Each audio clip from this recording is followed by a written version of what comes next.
செய்கிறார். வானம் பூமி ஒழித்து போனாலும் கர்த்தருடைய வார்த்தை ஒரு நாளும் ஒழித்து போகாத தேவனுடைய பிள்ளைகளே,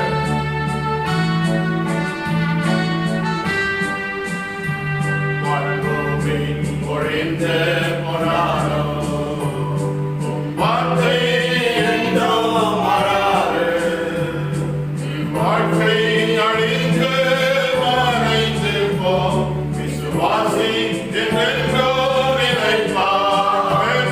வானம் பூமி ஒழிந்து போனாலும் வார்த்தை என்றோ மாறாது, வாழ்க்கை அழிந்து மறைந்து போ, விசுவாசி என்றென்றோ நிலைப்பார்.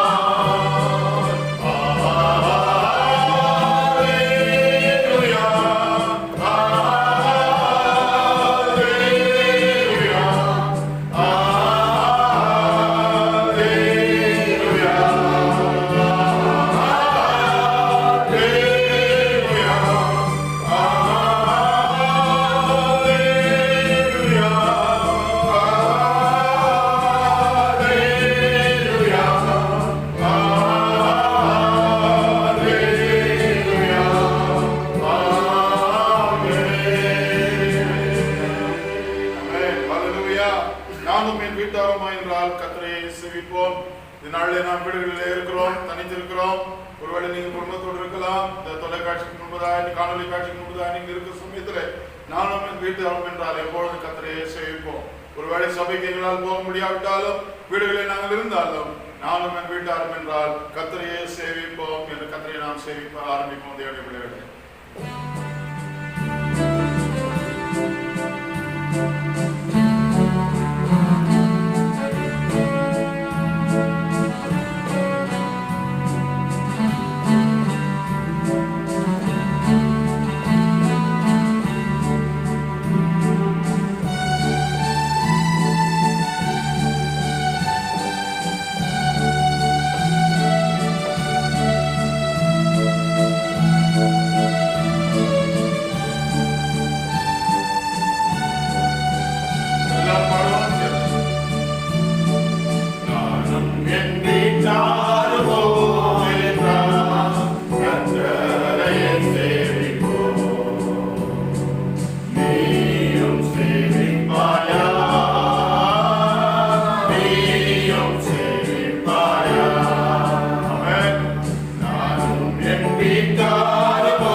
சோதரம் ஆண்டவரை கர்த்தர் இன்னொரு வருஷத்து ஓய்நாள் கூட நாங்கள் இப்படி காணொலி காட்சி மூலமாய் பிள்ளைகளை சந்திக்க கர்த்தர் உதவி செய்தபடியாக நன்றியோடு துதிக்கிறோம். ஆண்டவரே கர்த்தர் சித்தமானால் அடுத்த வாரங்களிலே கர்த்தர் நாங்கள் சபைகளிலே ஆராதிக்க கர்த்தர் உதவி செய்யும். மட்டுமாய் எங்களையும் சபையும் விசுவாசிகளையும் குடும்பங்களையும் தேவன் காத்தபடியால் நன்றி கொடானுபடி சோதரத்தை நாங்கள் ஏடுகிறனாதான் சோதரம். இதனால் செய்தி திருக்கரத்தை போடுகிறோம். இப்பட்டுமாய் பாடல் மூலமாய் நாங்கள் ஆண்டவரை மகிமைப்படுத்தினோம். கர்த்தருடைய வார்த்தை கர்த்தர் எங்களுக்கு ஆசீர்வாதமாக்கி தாருமையா. பிள்ளைகளை கர்த்தர் ஆசீர்வாதத்தினாலே வழிநடத்துமையா. தூர தேசத்தில் இருக்கிற எங்களுடைய பிள்ளைகளை நாங்கள் நினைக்கிறோம். தூரத்திலே கேஜில் வர முடியாமல் அந்நிய மாநிலங்களில் அந்நிய தேசங்களில் இருக்கிற எங்கள் ஜனங்களை நாங்கள் நினைத்து பார்க்கிறோம். அவர் எல்லாருக்காக நாங்கள் ஜெபிக்கிறோம். நாங்கள் அவர்களுடைய இடங்களிலே இல்லங்களில் அவர்களை பாதுகாத்துக் கொள்ளும், குடும்பங்களை பாதுகாத்துக் கொள்ளும். செய்கிற வேலைகளை கர்த்தர் ஆசீர்வதினாங்க. தேவனுடைய கிருபை அவரோடு தொடர்ந்து இருக்கட்டும். கர்த்தர் காலை வேளையில் ஞானத்தை ஆசீர்வாதம் வைத்தார். இயேசுவின் நாமத்தில் ஜெபிக்கிறோம் எங்கள் நல்ல பிதாவே, ஆமென். கிறிஸ்துவுக்குள் அன்பான தேவஜனமே, இந்த காலவெளியில ஒரு முறை கூட இந்த காணொலி காட்சி மூலமாய் உங்களை சந்திப்பதிலே நான் மிகவும் மகிழ்ச்சி அடைகிறேன். கடந்த வாரத்துல நான் சொன்னது போல I am fed up of facing this camera. இந்த கேமரா முன்பதாக இருந்து உங்களை சந்திப்பதில் மிகவும் கலைத்து இருக்கிறேன். எப்பொழுது நம்முடைய ஜனங்களை சந்திக்கலாம், எப்படி ஜனங்கள் மத்தியிலே நாம் செய்யவுள்ள தேவனை ஆவியோடு உண்மையோடு கூட தொழுது கொள்ளலாம் என்ற அந்த நாட்களுக்காக நான் எதிர்பார்த்து கொண்டிருக்கிறேன். ஒருவேளை பெண்டிகாஸ்ட் சண்டே கடைசி ஞாயிற்றுக்கிழமை இதன் மாதத்துல கர்த்தர் நமக்கு வாசலை திறந்து கொடுப்பானால் பெண்டிகாஸ்ட் சண்டே என்று நாம் இந்த நாளிலே கர்த்தர் பிள்ளைகளாகி நாம் நம்மளுடைய சபையிலே ஆராதிப்போம். அடுத்த வாரம் வியாழக்கிழமை 21ஆம் தேதி அசென்ஷன் டே, ஆண்டவர் பரலோகத்துக்கு எடுத்துக்கொள்ளப்பட்ட நாள். ஒரு அசென்ஷன் டேயும் கடந்த 10 ஆண்டுகளில் நாம் மிஸ் பண்ணதில்லை. ஒவ்வொரு அசென்ஷன் டேயும் நாம் சபையிலே ஒன்று கூடி எல்லாரும் நம்முடைய ஆண்டவர் உயிர்த்தெழுந்த ஆண்டவர் 40 நாட்கள் இந்த உலகத்திலே ஊழியத்தை நிறைவேற்றி அநேக தரிசனமாகி அவருடைய தேவனுடைய தீர்மானத்தின் பிரகாரம் 40வது நாளிலே கர்த்தர் பரலோகத்துக்கு எடுத்துக்கொள்ளப்பட்ட அந்த நாளை ஒவ்வொரு வியாழக்கிழமையும் ஒவ்வொரு அசென்ஷன் டே என்றும் இந்த வியாழக்கிழமை என்று விமரிசையாய் நாம் ஆராதனை செய்து கொண்டு வருகிறோம். இந்த வாரம் செய்ய முடியுமோ என்னவோ எனக்கு தெரியாது. இன்னும் 4 நாட்கள் 5 நாட்கள் தான் இருக்கிறது. ஒருவேளை நம்முடைய சீஃப் மினிஸ்டர் ஒருவேளை தடுப்பார் என்று சொன்னார், ரிலாக்ஸ் பண்ணுவார் என்று சொன்னார், அடுத்த வாரத்தில் வியாழக்கிழமை சந்திக்க கர்த்தர் உதவி செய்வாராக. அப்படி இல்லை என்று சொன்னால் இந்த அசென்ஷன் டே செய்தி உங்கள் வீடுகளுக்கு இப்படியே இந்த காணொலி காட்சி மூலமாய் அடுத்த வியாழக்கிழமை நீங்கள் பார்க்கலாம். இந்த காலவெளியில் நம்முடைய தியானத்துக்கு ஆதாரமாக எபேசியருக்கு எழுதின நிருபம் 5ஆம் அதிகாரம் 15-16 வசனங்களை நாம் வாசிக்க கேட்போம். ஆனபடினாலே நீங்கள் ஞானமற்றவர்களைப் போல நடவாமல் ஞானமுள்ளவர்களைப் போல கவனமாய் நடந்து கொள்ள பார்த்து நாட்கள் பொல்லாதவைகளானதால் காலத்தை பிரயோஜனப்படுத்திக் கொள்ளுங்கள். Redeem the time because the days are evil. நாட்கள் பொல்லாதவைகளானதால் காலத்தை பிரயோஜனப்படுத்திக் கொள்ளுங்கள். இந்த 53 நாட்கள், நாளைக்கு 50வது நாள் நாம் இந்த லாக்டவுன்ல இருக்கிறோம். தேவனுடைய பிள்ளைகளே, இந்த லாக்டவுன் காலத்தை நாம் எப்படி பிரயோஜனப்படுத்திக் கொண்டோமோ எனக்கு தெரியாது, உங்களுக்கு தான் தெரியும். அவரவர்கள் தங்கள் குடும்பங்களிலே எப்படி இந்த லாக்டவுனை நீங்கள் இந்த காலத்தை பிரயோஜனப்படுத்திக் கொண்டீர்களோ கர்த்தர் ஒருவர் தான் அறிவார். ஆனால் ஒருவேளை இன்னும் லாக்டவுன் இந்த வாரம் இருக்குமானால், அரசாங்கம் ஒருவேளை அறிவிக்குமானால், நான் சொல்கிற காரியம் வேதத்தில் சொல்கிற காரியம் என்னவென்று சொன்னால், அப்போஸ்தலனாகிய பவுல் சொல்கிறார், நீங்கள் காலத்தை பிரயோஜனப்படுத்திக் கொள்ளுங்கள் என்று சொல்கிறார். ஏனென்று சொன்னால் நாட்கள் பொல்லாதவைகள் ஆனபடியினாலே, நாட்கள் நாங்கள் பார்க்கிற ஒவ்வொரு நாளும் பொல்லாத நாட்களாக இருக்கிறபடினால உங்கள் காலத்தை நீங்கள் பிரயோஜனப்படுத்திக் கொள்ளுங்கள். நேற்றைய நாள் இன்றைக்கு நமக்கு கிடைக்காது, இன்றைய நாள் நாளைக்கு திரும்ப நமக்கு என்ன செய்யாது, கிடைக்காது. அதனால நாளிலே நாம் நம்மை பிரயோஜனப்படுத்திக் கொண்டு தேவபக்திக்கு ஏதுவான தேவனுக்கு ஏற்றதான காரியங்களை நம்முடைய ஜீவிதங்களை செய்து நம்முடைய சமாதானத்தை காத்துக்கொண்டு தேவனுடைய அன்பிலே வளர நம்மை முழுதுமாய் ஒப்புக் கொடுக்க வேண்டும் என்று நான் சொல்லிக்கொள்ள விரும்புகிறேன். நாட்கள் பொல்லாதவைகளானபடியால் நீங்கள் காலத்தை பிரயோஜனப்படுத்திக் கொள்ளுங்கள். புத்தீனமாய் நம்முடைய காலத்தை நாம் கழிக்காமல் புத்தியுள்ளவர்களாய் ஒவ்வொரு நாளும் நாம் கழிக்கும்படியாய் கர்த்தர் நம்மிலே விரும்புகிறார். பவுல் அப்போஸ்தலன் எபேசு சபைக்கு எழுதும்போது இதைத்தான் சொல்கிறார், அவர் ஆனபடியினால் நீங்கள் ஞானமற்றவர்களைப் போல நடவாமல், ஞானம் உள்ளவர்கள் ஒரு சிலர் இருக்கிறார்கள், ஞானமற்றவர்கள் ஒருவர்கள் இருக்கிறார்கள். நீங்கள் ஞானமற்றவர்களைப் போல நடக்காமல் ஞானம் உள்ளவர்களைப் போல கவனமாய் நடந்து கொள்ள பிரயாசப்படுங்கள். கவனமாய் நடந்து கொள்ள பார்த்து நாட்கள் பொல்லாத ஆனபடினால உங்கள் உங்கள் காலத்தை, உங்கள் நேரத்தை நீங்கள் பிரயோஜனப்படுத்திக் கொள்ளுங்கள் தேவனுடைய பிள்ளைகளே. இன்றைக்கு எத்தனையோ பேர் தங்களுடைய நேரத்தை வீணாய் கழிக்கிறார்கள். ஆனால் இந்த காலங்களிலே, இந்த லாக்டவுன் நாட்களிலே நாம் நம்முடைய காலத்தை எப்படி கழிக்க வேண்டும் என்பது வேதம் நம்மை எதிர்பார்க்கிறது என்பதை சில காரியங்கள், சில நிமிஷங்கள் மட்டும் சுருக்கமாய் உங்களோடு கூட நான் பகிர்ந்து கொள்ள நான் விரும்புகிறேன். கர்த்தர் சித்தமானால் அசென்ஷன் டே செய்தி வியாழக்கிழமை உங்களுக்கு உங்கள் வீடுகளுக்கு வரும். முதலாவது, how do we spend these days? நாம் இந்த நாட்களை எப்படி செலவு பண்ண போகிறோம்? முதலாவது, என்னுடைய ஆலோசனை வேதத்தை வைத்துக் கொண்டு என்ன சொன்னால், by spending the time in the presence of God. தேவனுடைய சமூகத்திலே நம்மை நாமே அர்ப்பணித்து அநேக சமயங்கள் கர்த்தருடைய சமூகத்திலே நம்முடைய நேரத்தை ஒப்பு கொடுக்க வேண்டும். இரண்டாவது, spending the time with your wife and family. உங்கள் மனைவியோடு கூட, உங்கள் பிள்ளைகளோடு கூட இந்த நேரத்தை பிரயோஜனப்படுத்திக் கொண்டு ஒரு குடும்ப ரிலேஷன்ஷிப்பை நாம் பில்ட் பண்ண வேண்டும். குடும்பத்தினுடைய புருஷன் மனைவிக்குரியதான, பிள்ளைகள் பெற்றோருக்குரியதான அந்த ரிலேஷன்ஷிப்பை பில்ட் பண்ணி கொடுக்கிறது, கட்டப்பட வேண்டியதான ஒரு நல்ல சமயத்தை கர்த்தர் உங்களுக்கும் எனக்கும் கொடுத்திருக்கிறார். வேலைக்கு போகிற அநேகர் பெற்றோர்கள் பிள்ளைகளை காண்பதில்லை. ஏனென்று சொன்னால் அதிகாலையில் எழுந்து பெங்களூருக்கு போகிறார்கள், ராத்திரி பெங்களூரிலிருந்து வீட்டுக்கு வருகிறார்கள். வீட்டுக்கு வரும்போது உங்கள் பிள்ளைகள் தூங்கிக் கொண்டிருக்கும். ஒருவேளை உங்களுடைய மனைவி களைப்போடு இருப்பார்கள். உங்கள் நேரத்தை அதிகமாய் உங்கள் மனைவியோடு கூட, உங்கள் பிள்ளைகளோடு கூட செலவிட முடியாமல் போகிறது. ஆனால் இந்த நாட்களை நாம் எப்படி பிரயோஜனப்படுத்திக் கொள்ள வேண்டும் என்று சொன்னால், தேவனுடைய சமூகத்திலே நம்முடைய நேரத்தை செலவிடுவதிலேயும், நம்முடைய மனைவி பிள்ளைகளோடு கூட நம்முடைய நேரத்தை செலவிடுவதிலேயும், அது மட்டுமல்ல, மூன்றாவதாக by building your faith, உங்கள் விசுவாசத்தை நீங்கள் இந்த நாட்களிலே அதிகமாய் கட்டப்பட வேண்டும், உயர்த்திக் கொள்ள வேண்டும். உங்கள் விசுவாசத்தை நீங்கள் கட்டிக்கொள்ள வேண்டும் என்பதை நான் சொல்லிக்கொள்ள விரும்புகிறேன் தேவனுடைய பிள்ளைகளே. ஆகாமிய கூடாரங்களில் வாசம் செய்யும் 1000 நாளை பார்க்கலாம். ஆண்டவரே, உடைய பிரகாரத்தின் வாசலில் இருக்கிறதான ஒரே நாள் எனக்கு எவ்வளவு சந்தோஷமாய் இருக்கிறது என்று ஒரு பக்தன் சொல்கிறான். கலைஞர்களிலே தானியம் பெருகி இருக்கிற நாட்களை காட்டிலும் உங்களுடைய சமூகம் எனக்கு அதிக சந்தோஷத்தை கொடுக்குது என்று சொல்லி ஒரு பக்தன் சொல்கிறான். ஆகையால் உங்கள் நாட்களை எப்படி நாம் பிரயோஜனப்படுத்திக் கொள்ள வேண்டும் இந்த ஈவில் டேஸ்ல, இந்த கொடூரமான நாட்களில் என்று சொன்னால், தேவனுடைய சமூகத்திலே கொஞ்ச நேரம் நம்மை கொடுப்போம்.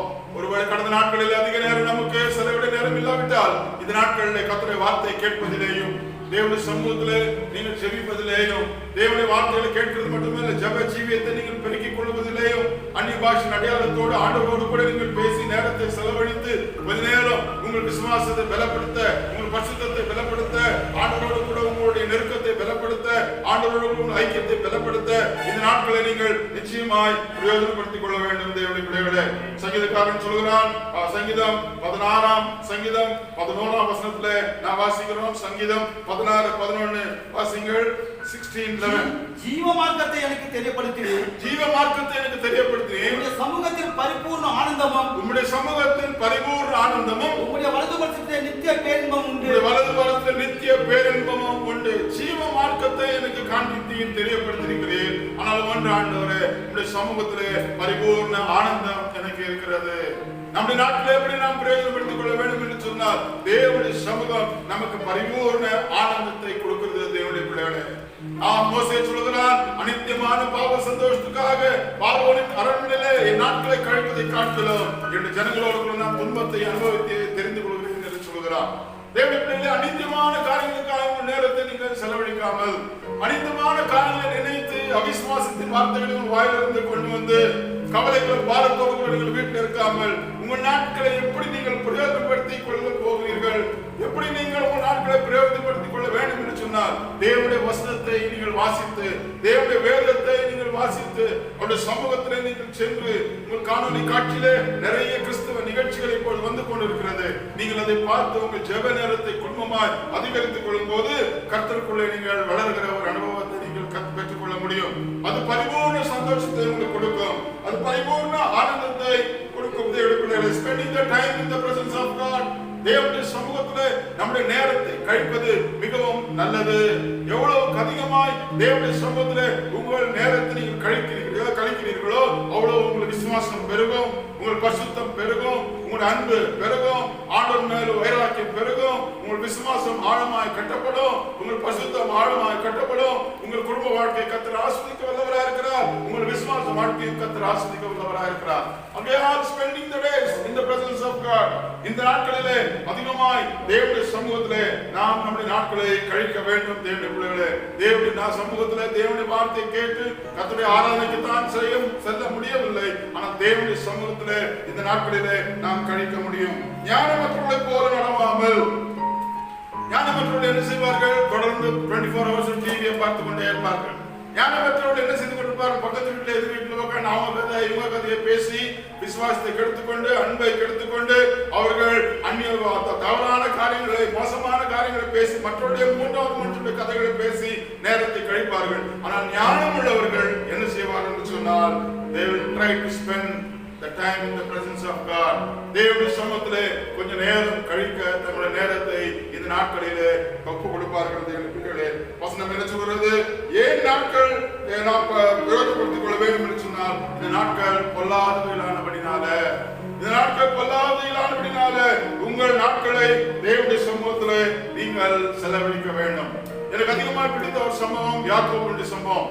ஆதியாகம புத்தகம் 33 அதிகாரம் 22, 23, 24 வசனங்களை வாசித்து பார்க்கும்போது, ஆதியாகம புத்தகம் 33 அங்கே யாக்கோபு தனிமையாக்கப்பட்டான் என்று வேதம் சொல்கிறது. ஆதியாகமம் 33 அதிகாரத்தை நாம் எடுத்துக்கொள்வோமா? 33 அதிகாரம் 22 வசனத்தை 33 ஆமென். ஆதியாகம புத்தகம் 33 ஆதியாகம புத்தகம் கரெக்ட்.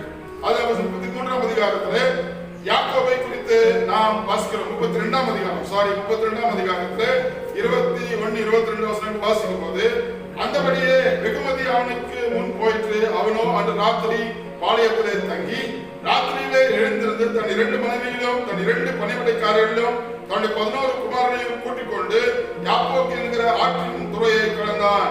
அவர்களை சேர்த்து ஆற்றை கடக்க பண்ணி தனக்கு உண்டான யாவற்றையும் அவன் அக்கறைப்படுத்தினான். யாக்கோபு பிந்தி தனித்திருந்தான் என்று வேதம் சொல்கிறது. தனக்கு உண்டான யாவற்றையும் அக்கறைப்படுத்தினான். தன்னுடைய மனைவிகளை அக்கறைப்படுத்தினான், தன்னுடைய ஆடு மாடுகளை அக்கறைப்படுத்தினான், அவனுடைய 11 பிள்ளைகளை அக்கறைப்படுத்தினான். எல்லாவற்றையும் அக்கறைப்படுத்தி யாக்கோபு தனித்திருந்தான் என்று வேதம் சொல்கிறது. இன்னொரு விதமாய் நம்முடைய காலங்களில் அதை சொல்ல போனோமானால், அவன் லாக்டவுன் பண்ணப்பட்டான், தனிமையா இருந்தான். அவன் தனிமையாய் தனித்திருந்து என்ன செய்தான்? ஞானமற்றவர்களை போல வீணான காரியங்களை செய்தானா? இல்லை, ஞானம் உள்ளவனை போல தேவனோடு கூட அவன் போராடினான் என்று வேதவசனம் சொல்கிறது. யாக்கோபு பிந்தி தனித்திருந்தான். அப்போது ஒரு புருஷன் பொழுது விடியும் அளவும் அவனோடு போராடி அவனை மேற்கொள்ளாதை கண்டு அவனுடைய தொடை சந்தை தொட்டார். அதனால் அவரோடு கூட போராடுகிற யாக்கோபு தொடை சந்தை சுருக்கிற்று என்று கேட்கிறான். அவன் நான் போகட்டும், பொழுது விடுகிறது என்றார். அதற்கு அவன், நீர் என்னை ஆசீர்வதித்தால் ஒழிய உண்மை நான் செய்ய மாட்டேன், போக விட மாட்டேன். ஏகின்ற லாக்டவுன் நாட்களிலே யாக்கோபு தன்னுடைய மனைவியினர்களை, தன்னுடைய ஜனங்களை, தன்னுடைய 11 பிள்ளைகளை அக்கறைப்படுத்தி தனித்திருந்தான். We are forced in this lockdown. நாம் இந்த லாக்டவுன்ல தள்ளப்பட்டோம். ஆனால் யாக்கோபு அவனே தன்னை தனிமையாக்கி கொள்கிறான். எல்லாரையும் அவன் அக்கறைப்படுத்தி விட்டு அவனே he locked himself in the presence of God. தேவனுடைய சமூகத்திலே தன்னை அறையை அவன் பூட்டிக் கொள்கிறான். வசனம் சொல்கிறது, எல்லாரையும் அவன் அக்கறைப்படுத்தினான், யாக்கோபு தனித்திருந்தான் என்று வேதம் சொல்கிறது. தேவனுடைய பிள்ளைகளே, இந்த லாக்டவுன் நாட்களிலே by force நமக்கு லாக்டவுன் இருந்தாலும் லாக்டவுன் நாட்களிலே நாம் தனித்திருந்து அநேக சமயம் தேவனுடைய சமூகத்தில் நாம் போராடக்கூடாதா? நம்முடைய பிள்ளைகளுக்காய் நாம் போராடி ஜெபிக்க கூடாதா? நம்முடைய குடும்பத்துக்காய், நம்முடைய சபைக்காய், நம்முடைய ஊழியர்களுக்காய், உங்கள் குடும்பத்தினுடைய எதிர்காலத்துக்காய், உங்களுடைய பிள்ளைகளுடைய ஆசீர்வாதத்துக்காய், உங்கள் குடும்பத்தினுடைய ஆசீர்வாதத்துக்காய் நாம் தனித்திருந்து யாக்கோபை போல தேவனுடைய சமூகத்திலே போராடி ஏன் ஜெபிக்க கூடாது? இன்றைக்கு அநேக குடும்பங்களிலே வீடுகளில் போய் நாம் பார்க்கிற சமயத்துல, சந்திக்கிற சமயத்துல அநேக குடும்பங்களிலே பிரிவினை ஆவி அவருடைய குடும்பத்திலே வந்து குடும்பத்துக்கும் பிள்ளைகளுக்கும் பெற்றோர்களுக்கும் மனைவிக்கும் புருஷனுக்கும் பிரிவினை ஆவியை பிசாசு கொண்டு விடுகிறார். ஆனால் நீங்கள் ஞானம் உள்ளவர்களாய் இந்த காலத்தை பிரயோஜனப்படுத்திக் கொள்ளுங்கள் என்று வேதம் சொல்கிறது. யாக்கோபை போல நீங்கள் தனித்திருக்கும்படியான நிலைமை உங்களுக்கு வருமானால் தேவனோடு நீங்கள் போராடுங்கள். ஆண்டு சமூகத்தில் நீங்கள் போராடி செபியுங்கள். உங்கள் பிள்ளைகளுக்காய் செபியுங்கள், உங்களுடைய நண்பர், உங்களுடைய குடும்பத்துக்காய் செபியுங்கள், உங்களுடைய குடும்பத்தின் ஆசீர்வாதத்துக்காய் செபியுங்கள். கர்த்தர் பெரிதான ஆசீர்வாதத்தை நமக்கு கொடுக்க வல்லவராக இருக்கிறார். காரணம் நம்முடைய நம்பிக்கை நம்முடைய தேவன். நம்முடைய நம்பிக்கை, நம்முடைய எண்ணம், நம்முடைய நம்பிக்கை எல்லாம் நம்முடைய கர்த்தர் ஒருவர்தான் தேவனுடைய பிள்ளைகளே. கர்த்தர் மேல் நம்பிக்கையுள்ள மனுஷன் பாக்கியவான் என்ற வேதம் சொல்கிறது. ஏன் உங்கள் நம்பிக்கை கர்த்தர் மேல் வைக்க கூடாது? இந்த லாக்டவுன் பீரியட்ல நம் காலத்தை பிரயோஜனப்படுத்திக் கொள்வோம் தேவனுடைய பிள்ளைகளே. காலம் பொல்லாதவர்கள் ஆனபடியால் ஞானமற்றவர்களை போல் நாம் நடவாமல் ஞானமற்றவர்களை போல நாமே லாக்டவுன் நாட்களிலே தனிமைப்படுத்தி ஆண்டு சமூகத்திலே போராடுவோம். நம்முடைய நம்பிக்கை நம்முடைய ஆண்டவரோடு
கொள்ள முடியும். முதலாவது ஆண்டு சமூகத்திலே நம்முடைய நேரத்தை செலவழிப்பது. இரண்டாவது spending time with your wife and children family. நம்முடைய நேரத்தை பிள்ளைகளோடு கூட மனைவியோடு கூட செலவழிக்க இந்த நாட்களிலே நாம் கற்றுக்கொள்ள வேண்டும். தேவனுடைய பிள்ளைகளே, காலங்கள் மிகவும் கடினமான நாட்களாக இருக்கிறபடினால நம்முடைய ஃபேமிலி ரிலேஷன்ஷிப்பை நாம் பில்டப் பண்ணிக்கொள்ள வேண்டும். ஹஸ்பண்ட் அண்ட் ஒய்ஃப் நம்முடைய ஃபேமிலி ரிலேஷன்ஷிப்பை நாம் பில்ட் பண்ணிக்கொள்ள வேண்டும். பிள்ளைகள் பெற்றோர்கள் அவருடைய ரிலேஷன்ஷிப்பை அவர்கள் இன்னும் வலுப்படுத்தி கொள்ள வேண்டிய நாட்களிலே நாம் வந்திருக்கிறோம். தேவனுடைய பிள்ளைகளே, என்று சொன்னால் அநேக நாட்கள் அநேக சமயத்திலே நம்முடைய குடும்பத்தோடு கூட மனைவி பிள்ளைகளோட நேரத்தை கழிக்க நமக்கு நேரம் கிடைக்கிறது இல்லை. ஆனால் கர்த்தர் கிருபையாய் இந்த லாக்டவுன் நாட்களிலே கர்த்தர் உன்னை கொண்டு வந்து உன் வீட்டிலே வைத்திருக்கிறார். அப்படி இருக்கிற சமயத்திலே அந்நிய இடங்களிலே அந்நிய தேச ஜனங்களோடு கூட உன்னுடைய நேரத்தை கழிக்கிறதை பார்க்கலாம். வீடுகளிலே தங்கி தேவனோடு கூட நேரத்தை கழிப்பது. இரண்டாவது, நம்முடைய மனைவி பிள்ளைகளோடு கூட நேரத்தை நாம் கழிக்க வேண்டும். காலத்தை நீங்கள் பிரயோஜனப்படுத்திக் கொள்ளுங்கள். ஃபேமிலி ரிலேஷன்ஷிப், குடும்பத்தினுடைய ஐக்கியம், ஹஸ்பண்ட் அண்ட் ஒய்ஃப் ரிலேஷன்ஷிப் இந்த நாட்களில் மிகவும் அவசியம். தேவனுடைய பிள்ளைகளே, வேதம் மிகவும் மிகவும் மிகவும் தெளிவாய் சொல்கிறது. நாம் நம் மனைவி பிள்ளைகளோடு கூட நாம் ஐக்கியப்படுத்திக் கொள்ள வேண்டும். இந்த காலத்தை நாம் பிரயோஜனப்படுத்திக் கொள்ளும்படியாய் கர்த்தர் நேரத்தை கிருபையாய் நமக்கு கொடுத்திருக்கிறார். தேவனுடைய பிள்ளைகளே, குடும்பத்தோடு கூட நாம் ஐக்கியப்பட்டிருப்பது நம்முடைய ஜீவிதத்திலே மிகவும் விசேஷமானது. சில பேர் ரொம்ப சூப்பர் ஸ்பிரிச்சுவல்.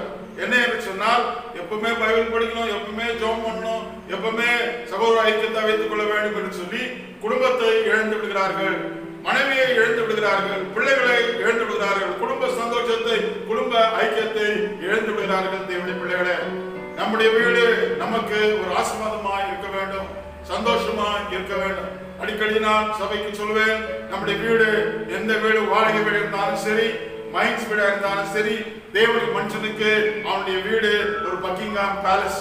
தேவனுடைய மனுஷனுக்கு அவனுடைய வீடு ஒரு பக்கிங்ஹாம் பேலஸ், அவனுடைய மனைவி அவனுக்கு ஒரு கிளியோபெட்ரா என்பதை நான் சொல்லிக் கொண்டே இருக்கிறேன். தேவனுடைய பிள்ளைகளே, அப்படி போல குடும்ப நேரத்தை, பில்டிங் யுவர் ஃபேமிலி ரிலேஷன்ஷிப், குடும்பத்தின் காலத்தை எப்படி நாம் பிரயோஜனப்படுத்திக் கொள்ள வேண்டும் என்று சொன்னால் நம்முடைய நேரத்தை அதிகமாக குடும்பத்தோடு கூட செலவழிக்க வேண்டும். மல்கியா தீர்க்கதரிசி புத்தகம் வேதத்திலே கடைசி வசனத்தை நான் கடைசி அதிகாரத்தை வாசிக்கிறேன். பழைய ஏற்பாடு புத்தகத்திலே மல்கியா தீர்க்கதரிசி புத்தகம் 4ஆம் அதிகாரம் 5-6 வசனங்களை நாம் வாசிக்க கேட்கிறோம். கர்த்தருடைய பெரிதும் பயங்கரமான நாள் வருவதற்கு முன்னே தேவன் சொல்கிறார், கர்த்தருடைய பெரிதும் பயங்கரமான ஆண்டு வருகை நாட்களுக்கு முன்பதாக நான் உங்களுக்கு எலியா தீர்க்கதரிசியை அனுப்புகிறேன். நான் உங்களுக்கு எலியா தீர்க்கதரிசியை அனுப்புகிறேன். நான் வந்து பூமியை சங்காரத்தால் அடிக்காதபடிக்கு, தேவன் சொல்கிறார், நான் வந்து பூமியை சங்காரத்தால் அடிக்காதபடிக்கு பிதாக்களுடைய இதயத்தை பிள்ளைகளுக்கு, அவன் சொல்வான், எலியா சொல்வான், உங்களுக்கு பிரசங்கிப்பான், பிதாக்களுடைய இதயத்தை பிள்ளைகளிடத்திற்கும், பிள்ளைகளுடைய இதயத்தை அவர்கள் பிதாக்களிடத்திற்கு திருப்புவான், பிள்ளைகளுடைய இதயத்தையும் அவள் பிதாக்களிடத்தில் திருப்புவான். தேவனுடைய பிள்ளைகளே, ஆண்டுடைய வருகைக்கு முன்பதாக எலியா சபைக்கு ஒப்பனையா இருக்கிறார். இப்பொழுது தேவன் சபையை அனுப்பி இருக்கிறார். சபை சொல்லுகிறது, சபை பிரசங்கிக்கிறது. அவன் என்ன சொல்வான் என்று சொன்னால், சபை என்ன சொல்லும் என்று சொன்னால், பிதாக்களுடைய இதயத்தை பிள்ளைகளுக்கும், பிள்ளைகளுடைய இதயத்தை பிதாக்களுக்கும் திருப்புவான் என்று சொல்கிறார். இன்னைக்கு அநேக பிள்ளைகள், பெற்றோர்கள் வீட்டில் இருப்பார்கள், ஒன்றாய் தான் சாப்பிடுவார்கள், வீட்டில் இருப்பார்கள், ஒரே சோஃபாவில் தான் உட்கார்ந்து கொண்டிருப்பார்கள். ஆனால் தகப்பனுடைய இருதயம் பிள்ளைகளை விட்டு தூரமா இருக்கும், பிள்ளைகளுடைய இருதயம் தகப்பனை விட்டு தூரமா இருக்கும். அவர் ரெண்டு பேருக்கும் இருக்க வேண்டிய சரியான ஐக்கியம் இந்த நாட்களிலே இல்லாமல் போய்விடுது. பிரியமானவர்களே, மறுபடியும் நான் சொல்கிறேன், building your family relationship is very important during this time.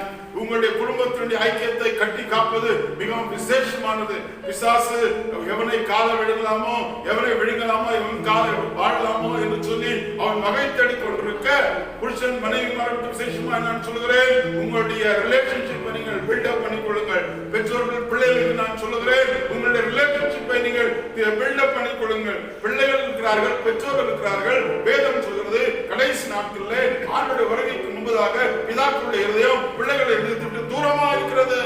பிள்ளைகளுடைய இருதயம் பிதா தகப்பனுடைய இதயத்தை விட்டு தூரமா இருக்கிறது. மனைவியுடைய இருதயம் புருஷனுடைய இதயத்தை விட்டு தூரமா இருக்கிறது. புருஷனுடைய இருதயம் மனைவியின் இதயத்தை விட்டு தூரமா இருக்கிறது. கடைசி நாட்களிலே அவர் சொல்கிறார், நான் எலியாவை நான் அனுப்புவேன். புதிய ஏற்பாட்டிலே நம்ம கொடுத்த எலியா என்னன்னு சொன்னார், தேவன் ரத்தத்தால் சம்பாதித்த சபைதான். அந்த சபை உங்களுக்கு சொல்லும், உங்கள் இருதயங்களை நீங்கள் ஒன்று சேர்த்துக் கொள்ளுங்கள். பெற்றோர்களே உங்கள் பிள்ளைகளுடைய இதயத்தோடு கூட நீங்கள் சேர்ந்து கொள்ளுங்கள். மனைவிமார்களே உங்கள் கணவன்மாருடைய இதயத்தோடு கூட நீங்கள் சேர்ந்து கொள்ளுங்கள். கணவன்மார்களே உங்கள் மனைவியுடைய இதயத்தோடு கூட நீங்கள் சேர்ந்து கொள்ளுங்கள். இந்த நாட்களில் build your relationship, உங்களுடைய ஐக்கியத்தை நீங்கள் கட்டிப்படுத்திக் கொள்ளுங்கள், ஸ்ட்ராங் பண்ணி கொள்ளுங்கள். தேவனுடைய பிள்ளைகளே, மேரேஜ் ரிலேஷன்ஷிப் மிகவும் விசேஷமானது என்பதை சொல்லிக்கொள்ள நான் விரும்புகிறேன். வீடுகளிலே தான் இருப்பார்கள், வீடுகளில் தான் சாப்பிடுவார்கள், ஒரே சோஃபா தான் உட்கார்வார்கள். ஆனால் அவருடைய இதயமோ அவளை விட்டு தூரமா இருக்கிறது என்பதை சொல்லிக்கொள்ள நான் விரும்புகிறேன். கர்த்தருடைய பெரிதும் பயங்கரமான நாள் வருவதற்கு முன்னமே நான் உங்களிடத்துக்கு எலியா தீர்க்கதரிசியை அனுப்புகிறேன் என்று சொன்னார். பழைய ஏற்பாட்டிலே வசனம் சொல்கிறது, இதோ நான் எலியா தீர்க்கதரிசியை நான் அனுப்புகிறேன். எப்பொழுது அனுப்புகிறேன்? கர்த்தருடைய பெரிதும் பயங்கரமான நாள் வருவதற்கு முன்னமே என்று சொல்கிறார். நான் வந்து பூமியை சங்காரத்தால் அடிக்காதபடிக்கு, ஆங்கிலத்திலே சங்காரத்தினால் அடிக்கப்படாது என்ற வார்த்தைக்கு before I could come upon the earth and curse the earth, சபிக்கிறதுக்கு நான் இந்த உலகத்துக்கு வராதபடிக்கு பிதாக்களுடைய இதயத்தை பிள்ளைகள் இதயத்தோடு சேர்க்கவும், பிள்ளைகளுடைய இதயத்தை பிதாக்களோடு சேர்க்கும்படியாய் நான் மனம் திரும்பும்படியாய் செய்வேன் என்று கர்த்தர் சொல்கிறார். தேவனுடைய பிள்ளைகளே, நான் முன்னமே சொன்னது போல அநேக குடும்பங்களிலே பிள்ளைகளும் பெற்றோர்களும் அவருடைய இருதயம் இன்னும் ஒன்று சேராமல் இருக்கிறது. ஒரே வீட்டில் இருந்தாலும், ஒரே குடும்பத்தில் இருந்தாலும், அவர்கள் ஒரே சோஃபா ஒரே சீட்டில் உட்கார்ந்து கொண்டிருந்தாலும் அவருடைய முழுமையான இருதயம் பிள்ளைகளிடத்துக்கு திரும்பவில்லை, பிதாக்களிடத்துக்கு திரும்பவில்லை. ஆனால் இந்த நாட்களிலே உங்கள் காலத்தை நீங்கள் பிரயோஜனப்படுத்திக் கொள்ளும்படியாய் கர்த்தருடைய வேதம் சொல்ற காரியம் என்னவென்று சொன்னால், உங்களுடைய இருதயங்களை ஒருவருக்கொருவர் திருப்பிக் கொள்ளுங்கள், சேர்த்துக் கொள்ளுங்கள். பிதாக்களுடைய பெற்றோருடைய இருதயம் பிள்ளைகள் பக்கமாய் திரும்ப வேண்டும், பிள்ளைகளுடைய இருதயம் பெற்றோர் பக்கமாய் திரும்ப வேண்டும். பிள்ளைகளே, உங்கள் வாழ்நாள் நீடித்திருப்பதற்கும் உனக்கு நன்மை உண்டாயிருப்பதற்கும் உன் தகப்பனையும் உன் தாயையும் கனம் பண்ணுவாயாக என்று வேதம் சொல்கிறது. அநேக பிள்ளைகள் இன்றைக்கு பெற்றோர்களை கனம் பண்ணுகிறதில்லை. அநேக பிள்ளைகள் இன்றைக்கு பெற்றோர்களை மதிக்கிறதில்லை, நேசிக்க வேண்டிய வேதத்திலே நேசிக்கிறதில்லை. தேவனுடைய பிள்ளைகளே, கர்த்தருடைய வேதம் மிகவும் தெளிவாக சொல்கிறது, கர்த்தர் உன்னை ஆசீர்வதிக்க வேண்டுமானால் உனக்கு நன்மை உண்டாயிருப்பதற்கும் உன் வாழ்நாள் நீடித்திருப்பதற்கும் உன் தகப்பனையும் உன் தாயையும் கனம் பண்ணுவாயாக என்று வேதம் சொல்கிறது. பிள்ளைகள் இதை கேட்டுக் கொண்டிருக்கிற பிள்ளைகள், தயவு செய்து இதை நீங்கள் கேட்டு இதன்படி நடங்கள். உங்கள் இருதயம் உங்கள் தகப்பன் மேல் திரும்பட்டும், உங்கள் பெற்றோர்கள் மேல் திரும்பட்டும். அப்படியே புருஷன் மனைவிக்குள்ள ரிலேஷன்ஷிப்பை வேதம் மிகவும் தெளிவாக சொல்கிறது. சாலமோன் எழுதினதான உன்னத பாட்டின் புஸ்தகம் திருச்சபைக்கும் மணவாட்டியாகிய திருச்சபைக்கும் மணவாளனாகிய இயேசுவுக்கும் ஒப்பிட்டு பேசுகிறது. ஆனால் அதற்கு முன்பதாக அது ஒரு புருஷனும் மனைவி ஐக்கியத்தை தான் அதிகமாய் அது பேசுகிறது என்பதை நான் சொல்லிக்கொள்ள விரும்புகிறேன். ஒவ்வொரு புருஷனும் மனைவியும் நிச்சயமாய் உன்னத பாட்டின் புஸ்தகத்தை நாம் வாசிக்க வேண்டும். புருஷன் தன் மனைவியை எப்படி நேசிக்க வேண்டும், மனைவி தன் புருஷனை எப்படி நேசிக்க வேண்டும், எப்படி கனப்படுத்த வேண்டும் என்பதான காரியங்களை மிகவும் தெளிவாய் அந்த வேதத்தில் வாசிக்கிறோம். தேவனுடைய பிள்ளைகளே, ஆகையால் before the coming of the Lord, எலியாவை அனுப்பினது போல தேவன் சபை நமக்காய் கொடுத்திருக்கிறார். சபையானது உங்களுக்கு சொல்கிறது, பிரசங்கிக்கிறது. பரிசுத்த ஆவியானவர் உதவி கொண்டு, பிள்ளைகளே உங்கள் இருதயங்களை தகப்பன் பக்கமாய் பெற்றோர்கள் பக்கமாய் திருப்புங்கள். பெற்றோர்களே உங்கள் இருதயங்களை பிள்ளைகள் பக்கமாய் திருப்புங்கள் என்று வேதம் சொல்கிறது. ஆகையால் பிள்ளைகளை நேசிக்க வேண்டிய விதத்தை நாம் நேசிக்க வேண்டும், பிள்ளைகள் பெற்றோரை கனப்படுத்த வேண்டிய விதத்தை நாம் கனப்படுத்த வேண்டும். அதே போல புருஷனும் மனைவியும் புருஷனை கொடுக்க வேண்டிய கனத்தை அவர்களுக்கு கொடுக்க வேண்டும். மனைவி பலவீனமான மண்பாண்டமா இருக்கிறதுனால புருஷனும் மனைவியை நேசித்து ஆதரித்து கனம் பண்ண வேண்டும் என்ற வேதத்தை நாம் மிகவும் தெளிவாய் சொல்கிறோம். நம்முடைய காலத்தை எப்படி பிரயோஜனப்படுத்திக் கொள்வது இந்த நாட்களில்? Building up the relationship with you and with your God. Number 2, building your relationship with your wife and your family. குடும்பத்தோடு கூட நம்ம ஐக்கியத்தை பலப்படுத்திக் கொள்ள வேண்டும், தேவனோடு கூட நம்முடைய ஐக்கியத்தை பலப்படுத்திக் கொள்ள வேண்டும். தேவனுடைய பிள்ளைகளே, நான் சொல்றது போல உன்னத பாட்டின் புஸ்தகம் அதிகமாய் புருஷனும் மனைவிக்குள்ளதான ரிலேஷன்ஷிப்பை தான் அதிகமாய் சொல்கிறது. தேவனுடைய பிள்ளைகளே, அவர் தமது வாயின் முத்தங்களால் என்னை முத்தமிடுவாராக. உம்முடைய நேசம் திராட்சரசத்தை பார்க்கிலும் இன்பமானது. உம்முடைய நேசம் திராட்சரசத்தை பார்க்கிலும் இன்பமானது என்று மனைவி சொல்ல, புருஷன் தன்னுடைய வாயின் முத்தங்களால் என்னை முத்தமிடுவாராக என்று வேதம் சொல்கிறது. இது தவறு ஒன்றுமில்லை. வேற யாரையும் நீ முத்தம் செய்யவே போகிறதில்லை. உன் மனைவி உன்னுடைய லைஃப் பார்ட்னரை தான் முத்தம் செய்கிறார். ஆகையால் உங்களுடைய சிநேகம் இப்படிப்பட்ட சிநேகமா இருக்கும். திராட்சரசத்தை பார்க்கலாம் இனிமையாய் புருஷனுடைய மனைவியினுடைய சிநேகம் இருக்க வேண்டும் என்று வேதம் மிகவும் தெளிவாய் சொல்கிறது. ஞானம் இல்லாதவர்களைப் போல உங்கள் காலத்தை நீங்கள் வீணாக்காமல், ஞானம் உள்ளவர்களைப் போல தேவனுக்கும் உங்களுக்கும் உள்ள உறவை நீங்கள் கட்டி காப்பாற்றிக் கொள்ளுங்கள். இந்த நாட்களிலே புருஷனுக்கும் மனைவிக்கும் உள்ள உறவை நீங்கள் கட்டி காப்பாற்றிக் கொள்ளுங்கள். பிள்ளைகளுக்கும் பெற்றோர்களுக்கும் உள்ள உறவை நீங்கள் கட்டி காப்பாற்றிக் கொள்ள வேண்டும் என்று வேதம் சொல்கிறது. தேவனுடைய பிள்ளைகளை, நம்முடைய பேச்சு கூட மனைவி புருஷனுடைய பேச்சு, நமக்கு அந்த பேச்சுல கூட ஒரு வித்தியாசம் இருக்கிறது. சாலமோன் ஞானி சொல்கிறான், நீதிமொழிகளின் புத்தகம் 15ஆம் அதிகாரம் 4ஆம் வசனத்தை வாசிக்கும் போது, ஆரோக்கியமுள்ள நாவு, நல்ல கவனிங்கள், ஆரோக்கியமுள்ள நாவு ஜீவ விருட்சம், ஜீவ விருட்சம். நாவின் மாறுபாடோ, ஆரோக்கியமுள்ள நாவு ஜீவ விருட்சம். ஆரோக்கியமுள்ள நாவு, நல்ல வார்த்தைகளை பேசுகிற நாவு ஜீவ விருட்சம். ஜீவ விருட்சம் என்று சொல்லும் போது நம்முடைய எண்ணம் உடனே ஏதேன் தோட்டத்துக்கு செல்கிறது. 2 விருட்சங்களை கர்த்தர் வைத்தார். ஜீவ விருட்சம், நன்மை தீமை அறியத்தக்க ஒரு செடி, அந்த விருட்சம். ஆனால் ஆதாம் தேவ ஜீவனுடைய விருட்சத்தை அடைய வேண்டும். ஆனால் தன்னுடைய மனைவியினுடைய காரணத்தின் நிமித்தமாய், அவனுடைய கீழ்ப்படியாமல், தேவனுடைய கீழ்ப்படியாமல் நிமித்தமாய் அவன் ஜீவ விருட்சத்தை அடையாமல் அவன் நன்மை தீமை அறியத்தக்க அந்த விருட்சத்தை அடைந்தபடினால் ஆவியிலே அவன் செத்து போனான் என்று வேதம் சொல்கிறது. ஆனால் இப்பொழுது மட்டும் குறைபடவில்லை. உன்னுடைய ஆரோக்கியமான நாவு ஜீவ விருட்சத்தை, ஆதாம் மிஸ் பண்ண அந்த ஜீவ விருட்சத்தை உன்னுடைய ஆரோக்கியமான நாவின் வார்த்தையின் மூலமாய் நீ அடைய முடியும் என்று வேதம் சொல்கிறது. எத்தனை பேர் விசுவாசிகளின் கைவர்கள்? ஆரோக்கியமுள்ள நாவு, ஆரோக்கியமுள்ள நாவு என்று சொன்னால் தீமையான வார்த்தைகளை பேசாது. ஆரோக்கியமுள்ள நாவு என்று சொன்னால் கெட்ட வார்த்தைகளை பேசாது. ஆரோக்கியமுள்ள நாவு என்று சொன்னால் புருஷன் மனைவியை கேவலமாய் தவறான வார்த்தைகளால் பேச மாட்டான். மனைவி புருஷனை கேவலமான வார்த்தைகளால் பேச மாட்டான். இதுதான் ஆரோக்கியமான நாவு. அந்த ஆரோக்கியமான நாவு உனக்குள் இருக்குமானால் அதுவே ஜீவ விருட்சம். ஆதாம் மிஸ் பண்ண ஜீவ விருட்சத்தை கர்த்தர் திரும்பவும் உனக்கு இங்க வைத்திருக்கிறார். தேவனுடைய ஜனமே, அவன் மிஸ் பண்ணதை நீ மிஸ் பண்ண வேண்டிய அவசியம் இல்லை. உன்னுடைய நாவு ஆரோக்கியமுள்ள நாவாய் மாறட்டும். நல்ல வார்த்தைகளை பேசுகிற நாவாய் மாறட்டும். தேவனுடைய பிள்ளைகளே, நல்ல வேப்பாய் வார்த்தைகளை பேசுகிற நாவாய் அது மாறும்போது கர்த்தர் உன்னை ஆசீர்வதிக்க அவர் வல்லவராய் இருக்கிறார். அதே உனக்கு ஜீவ விருட்சம், அதே உனக்கு நித்திய ஜீவன், அதே உனக்கு ஆசீர்வாதம், அதே உனக்கு பெரிய நன்மை, அதே உனக்கு நீடித்த ஆயுசு நாட்கள் உனக்கு தருவதாய் காணப்படுகிறது. தேவனுடைய பிள்ளைகளே, ஆகையால் புருஷன் மனைவியுடைய ஐக்கியம் எப்படி இருக்குன்னு சொன்னால் அது திராட்சரசத்தினுடைய இன்பத்தை காட்டிலும் மேலானது என்று சொல்கிறது. ஆகையால் these are the days we need to build up the relationship between husband and wife. These are the days we need to build the relationship with our children. We need to spend our time with your children. மனைவியோட கூட உங்கள் நேரத்தை செலவழிக்க வேண்டும். பிள்ளைகளோட கூட உங்கள் நேரத்தை நீ செலவழிக்க வேண்டும். சில சூப்பர் ஸ்பிரிச்சுவல் பெற்றோர்கள், தகப்பன்மார்கள் என்ன செய்வார்கள் என்று சொன்னால் பிள்ளைகளோடு கூட விளையாட மாட்டாங்க, பிள்ளைகளோட நேரத்தை செலவிட மாட்டாங்க, பிள்ளைகளோடு கூட அன்பா இருக்க மாட்டாங்க. அவங்க வேலையே பெருசு, பைபிள் படிக்கிறதே பெருசு, கோயிலுக்கு போறதே பெருசு, பிரசங்கம் பண்றதே பெருசு என்று வைத்துக் கொண்டு பிள்ளைகளுடைய அன்பை அவர்கள் இழந்து போகிறார்கள். தேவனுடைய பிள்ளைகளே, பிள்ளைகளோடு கூட நாம் ஐக்கியப்பட்டிருக்க வேண்டும். மறுபடியும் சொல்கிறேன், ஆரோக்கியம். அதுமே வாசிங்கள் வசனத்தை, நீதிமொழிகளின் புத்தகம் 15ஆம் அதிகாரம் 4ஆம் வசனத்தை வாசிங்கள். ஆரோக்கியமுள்ள நாவு, ஆரோக்கியமுள்ள நாவு ஜீவ விருட்சம், ஜீவ விருட்சம். நாவின் மாறுபாடோ, நாவின் மாறுபாடோ ஆவியை முறுக்கும். ஆமென், ஹalleluya. Tree of good and knowledge, evil and knowledge. அதாவது tree of good, evil and knowledge. அந்த ட்ரீயை தான் ஆதாம் பற்றி கொண்டான். அந்த ட்ரீயை, ஜீவ விருட்சத்தை, ட்ரீ ஆஃப் லைஃபை அவன் மிஸ் பண்ணி விட்டான். ஆனால் அவனுடைய நாவு ஆரோக்கியமுள்ளதாய் மாறுமானால் ஜீவ விருட்சத்தை மறுபடியும் கர்த்தர் கொடுக்க வல்லவராய் இருக்கிறார். அந்த ட்ரீ ஆஃப் லைஃப், கர்த்தர் ஜீவனுள்ள அந்த விருட்சத்தை மறுபடியும் உனக்கு தர வல்லவராய் இருக்கிறார். தேவனுடைய பிள்ளைகளே, ஆகிய காலத்தை நீங்கள் பிரயோஜனப்படுத்திக் கொள்ளுங்கள். தேவனுடைய பிள்ளைகளே, நாவோடு கூட தான் இன்னைக்கு மனுஷனுக்கு பெரிய ப்ராப்ளம். ஏனென்று சொன்னால் தகாத வார்த்தைகளை இந்த நாவு தான் வெளிப்படுத்தி விடுகிறது. தகாத வார்த்தையை தான் இந்த நாவு வெளியே கொண்டுள்ளது. நீதிமொழி புத்தகம் 21ஆம் அதிகாரம் 19ஆம் வசனம் சொல்கிறது, சண்டைக்காரியும் கோபக்காரியுமான ஸ்திரீயோடு கூட குடியிருப்பதை பார்க்கலாம். வனாந்தரத்திலே குடியிருப்பது, ஸ்ட்ரீட்ல போய் கூட வாழ்ந்துடலாம்.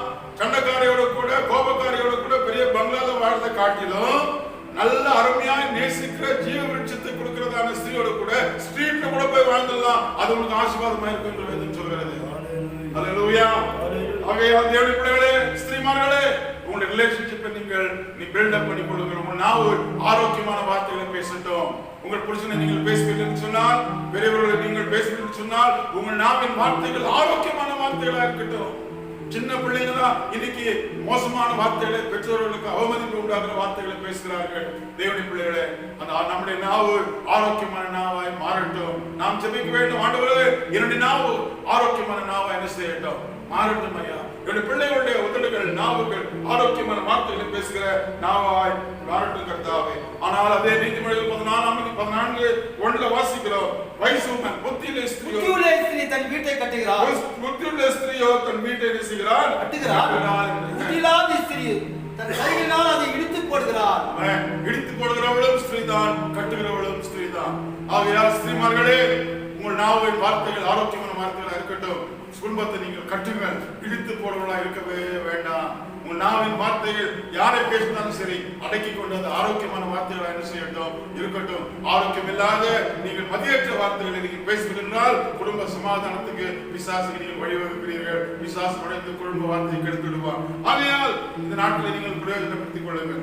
லாக்டவுன் நாட்களை நீங்கள் பிரயோஜனப்படுத்திக் கொள்ளுங்கள். ஆண்டவரோடு கூட உங்கள் ஐக்கியத்தை நீங்கள் பெருக்கிக் கொள்ளுங்கள். உங்கள் குடும்பத்தோடு மனைவி உங்கள் ஐக்கியத்தை பெருக்கிக் கொள்ளுங்கள். மூன்றாவது, பில்டிங் அப் யுவர் ஃபெய்த், உங்களுடைய விசுவாசத்தை பெருக்கிக் கொள்ளுங்கள். எவ்வளவு அழிவு வந்தாலும் கர்த்தர் உன்னை கைவிட மாட்டார், விசுவாசம் இருக்க வேண்டும். எவ்வளவு பெரிய நாட்டிலே எவ்வளவு பெரிய யுத்தங்கள், எவ்வளவு பெரிய கஷ்டங்கள் வந்தாலும் கர்த்தர் நம்மை ஒரு நாளும் கைவிட மாட்டார் என்ற விசுவாசம், கர்த்தர் என்னையும் என் குடும்பத்தையும் வழிநடத்துவார் என்ற விசுவாசம் உனக்கு இருக்க வேண்டும். பவுல் சொல்கிறார், நான் விசுவாசிப்போர் இன்னார் என்று அறிந்திருக்கிறேன். நான் அவரிடத்தில் ஒப்புவித்ததை அவர் அந்நாள் வரைக்கும் காத்துக்கொள்ள வல்லவராக இருக்கிறார். என்னத்தை நாம் அவரிடத்தில் ஒப்பு கொடுத்தோம், நம்முடைய ஆவி ஆத்ம சரீரத்தை கர்த்தருடைய கரத்தில் ஒப்பு கொடுத்தோம். கர்த்தரதை அந்த நாள் வரைக்கும் காத்துக்கொள்ள வல்லவராக இருக்கிறார். அவர் வருகை மட்டும் கர்த்தரதை காத்துக்கொள்ள வல்லவராக இருக்கிறார். தேவனுடைய பிள்ளைகளே, ஆகையால் ரோமர் 10:17 சொல்கிறது, faith cometh by hearing and hearing the word of God. விசுவாசம் கேள்வினாலே வரும், விசுவாசம் கேள்வியினால் வரும், கேள்வி தேவனுடைய வசனத்தினாலே வரும், கேள்வி தேவனுடைய வசனத்தினால் வரும். ஆகையால் நமக்கு விசுவாசம் எப்படி வரும் சொன்னால், நீ வேத வசனத்தை கேட்கிறதுனால தான் வரும். தேவனுடைய பிள்ளைகளே, எவ்வளவு அதிகமாக வேத வசனத்தை கேட்கிறீர்களோ அவ்வளவு விசுவாசம் உங்களுக்குள்ளே வரும் என்று வேதம் சொல்கிறது. எபிரேயர் 10:38-39 வாசிக்கிறோம், விசுவாசத்தினால் நீதிமான் பிழைப்பார். அடுத்த பாகம் வாசிங்க. விசுவாசத்தினாலே நீதிமான் பிழைப்பார். பின்வாங்கி போவாய் ஆனால் அவன் மேல் என் ஆத்மா பிரியமாய் இராது என்கிறார். பின்வாங்கி போவாய் ஆனால் உன்மேல் என் ஆத்மா பிரியமாய் இராது என்று வேதம் சொல்கிறது. விசுவாசத்தினால் மட்டும்தான், விசுவாசிக்கிறவன் மட்டும்தான் தேவனை பிரியப்படுத்த முடியும். அவன் பின்வாங்கி போவான் ஆனால் அவனுடைய ஆத்மா மேல் தேவன் பிரியமாய் இருக்கவே மாட்டார். அதே எபிரேயர் 11:6 சொல்கிறது, தேவனை விசுவாசத்தினால் மட்டும்தான் நாம் தேவனை பிரியப்படுத்த முடியும். தேவனை பிள்ளைகளே, ஆமென். விசுவாசம் இல்லாமல் தேவனை பிரியப்படுத்துவது கூடாத காரியம் என்று வேதம் சொல்கிறது. ஹல்லேலூயா. ஆகையால் தேவன் மேல் விசுவாசம் உள்ளவர்களாக இருக்கு. எவ்வளவு பாடலை நம்ம அனுபவிக்கிறோமோ அவ்வளவு விசுவாசம் நமக்குள்ளே பலப்பட வேண்டும். அவ்வளவு விசுவாசம் ஸ்ட்ராங்காய் நமக்குள்ளே வர வேண்டும். ஜார்ஜ் முல்லர் எழுதின ஒரு பக்தன் சொல்கிறார், to learn strong faith is to endure great trials. நாம் நல்ல ஒரு பலமுள்ள ஒரு விசுவாசம் நமக்கு வேண்டும் என்று சொன்னால் எவ்விதமான பெரிய பாடுகளை நாம் சகிக்க வேண்டும் என்று வேதம் சொல்கிறது. அவர் சொல்றார், I have learned my faith to become strong and firm amid several hardships என்று சொல்றார். எவ்வளவு பாடுகள் என் ஜீவிதத்தில் வந்தாலும் என் விசுவாசத்தை நான் கட்டி காப்பாற்றிக் கொள்ள நான் கற்றுக்கொண்டேன் என்று சொல்கிறார். Hallelujah. To learn strong faith is to endure hardships. நம்முடைய ஜீவிதத்திலே எவ்வளவு பாடுகள் வந்தாலும் அந்த பாடுகளின் மத்தியிலே தான் நம்ம விசுவாசம் கர்த்தர் மேல் இருக்க வேண்டும். ஆமென். உங்கள் குடும்பத்தை கர்த்தர் ஆசீர்வதிக்க வல்லவராக இருக்கிறார்.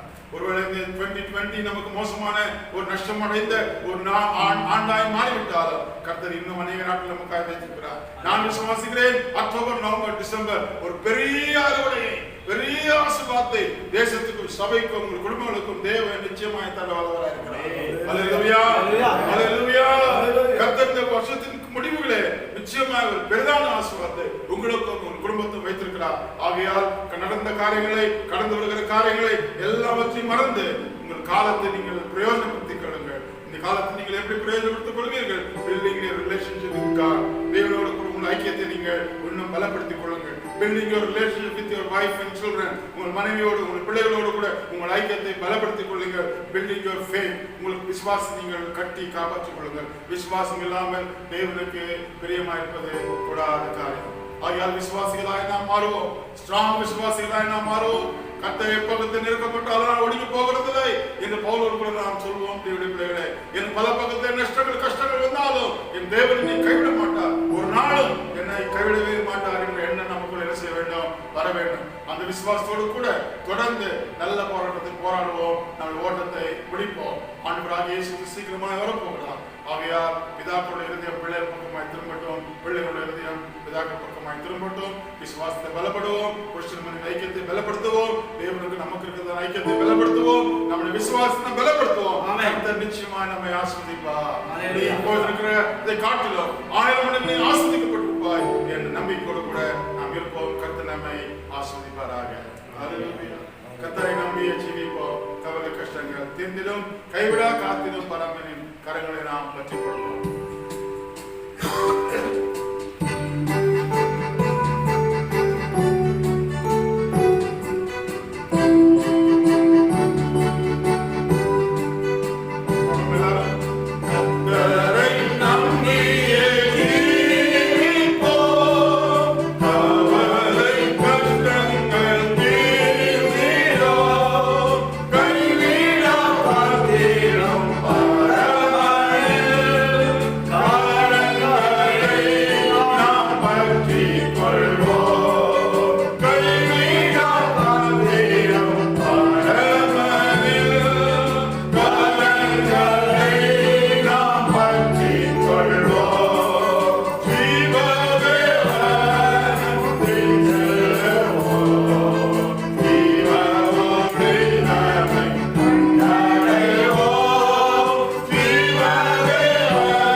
சீக்கிரமாக நாங்கள் ஆலயத்துக்குள்ள வந்து ஆனந்தத்தை தொழுது கொள்ள கர்த்தர் நீர் எங்களுக்கு உதவி செய்வையா கர்த்தாவே. இந்த வசனத்தை கேட்டு ஒருவரை கர்த்தர் பலப்படுத்தும், கேட்க முடியாதவர்களுக்கு வேண்டிய ஆசீர்வாதங்களையும் தேவனை தர முடியாத விசுவாசத்தை பலப்படுத்தும், குடும்ப ஐக்கியத்தை பலப்படுத்தும், மூன்று ஐக்கியத்தை பலப்படுத்தும்.